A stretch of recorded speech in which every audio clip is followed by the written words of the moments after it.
প্রিয় বাংলাদেশ, উপস্থিত প্রিয় মুরব্বী। বিএনপির চেয়ারম্যান তারেক রহমান ভবিষ্যৎ রাষ্ট্র পরিচালনার রূপরেখা তুলে ধরেন। তিনি বলেন, আগামী ২২ তারিখ থেকে বিএনপি তাদের সব পরিকল্পনা জনগণের সামনে উপস্থাপন করবে। আমরা ২২ তারিখ থেকে আমাদের সকল রকম পরিকল্পনা নিয়ে জনগণের সামনে যাব।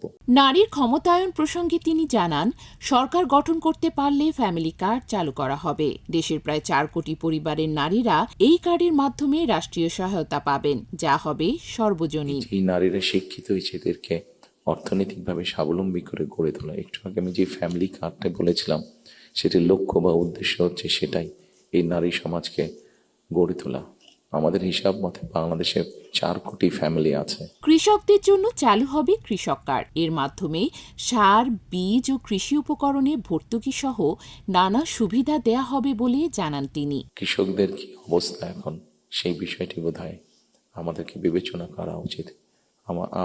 উনি ভালো বলতে পারবেন। আমার যতটুকু ধারণা আছে যে সরাসরি জমিতে কৃষিকাজের সাথে জড়িত জমির মালিক এরকম কৃষকের সংখ্যা প্রবাবলি ১.৫ কোটির মতন সারা বাংলাদেশে, ১,৫০,০০,০০০ মতন। এর মধ্যেও ডিফারেন্ট ক্যাটাগরির কৃষক আছে।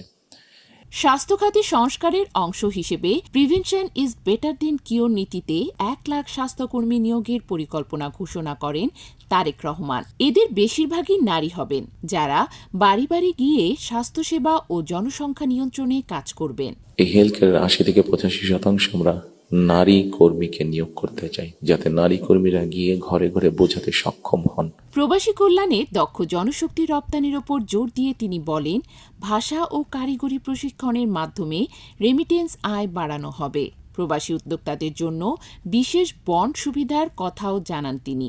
আমরা যদি আমাদের ছেলেদেরকে, এই মুহূর্তে ৮ থেকে ১০ লক্ষ মানুষ প্রতি বছর বিদেশে যাচ্ছে, তার মধ্যে প্রায় ৬.৫-৭ লক্ষ মানুষ মধ্যপ্রাচ্যে যাচ্ছে। কিন্তু আপনারা যদি খেয়াল করে দেখেন যে তারা যে যাচ্ছেন মধ্যপ্রাচ্যে, তারা কিন্তু আনস্কিল্ড হিসেবে যাচ্ছেন।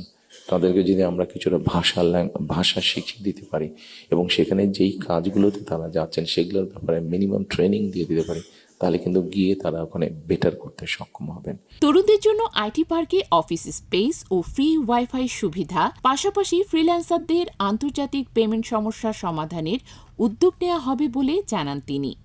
আইটি সেক্টরে আমাদের অনেক ইয়াং ছেলে মেয়ে আছে যারা আইটি সেক্টরে কাজ করছেন।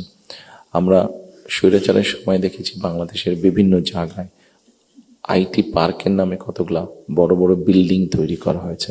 কিন্তু এখনই আমি কিছু পত্রিকার পাতায় নিউজ দেখেছি, গত ২-১ বছর আগেও নিউজ দেখেছি, ২-৩ বছর আগে নিউজ দেখেছি যে এই পার্কগুলো অনেক ক্ষেত্রে দেখা যাচ্ছে যে অসামাজিক কাজ হচ্ছে, অথবা সেখানে কমিউনিটি সেন্টার হচ্ছে। অর্থাৎ আইটি পার্ক বলতে যাবো যে তার বিন্দু কোনো কিছুই সেখানে নেই।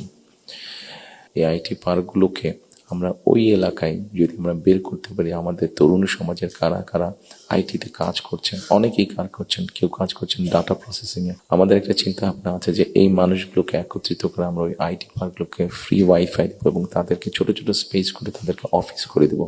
কিন্তু আমরা যদি তাদেরকে একটা স্পেস করে দিতে পারি, তাহলে কিন্তু তারা তাদের বিজনেসটা অনেক ফ্লরিশ করতে পারবে। ইন্টারন্যাশনাল গেটওয়ে যে আছে, যেখানে কারেন্সি আসে বা যায়, এখানে কিছু সমস্যা আছে, পেপাল সহ এরকম যেগুলো আছে, আমরা এরই মধ্যে তাদের সাথে কথা বলেছি যে কিভাবে এই সমস্যাগুলোর সমাধান করা যায়। জাতীয় থেকে স্থানীয় পর্যায় পর্যন্ত নিয়মিত নির্বাচন নিশ্চিত করতে হবে। তিনি জোর দিয়ে বলেন, হিংসা ও প্রতিহিংসার রাজনীতি নয়, ঐক্যবদ্ধভাবেই দেশ করতে হবে। দলমত নির্বিশেষে আমাদের মধ্যে মত পার্থক্য থাকবে, কিন্তু আমরা যদি চেষ্টা করি তাহলে সেই মত পার্থক্যের মধ্যে রেখে আলোচনার মাধ্যমে সেটি অনেক সমস্যার সমাধান হয়তো আমরা বের করে আনতে সক্ষম হব। কিন্তু কোনোভাবেই সেটি যাতে মত বিভেদের পর্যায়ে চলে না যায়।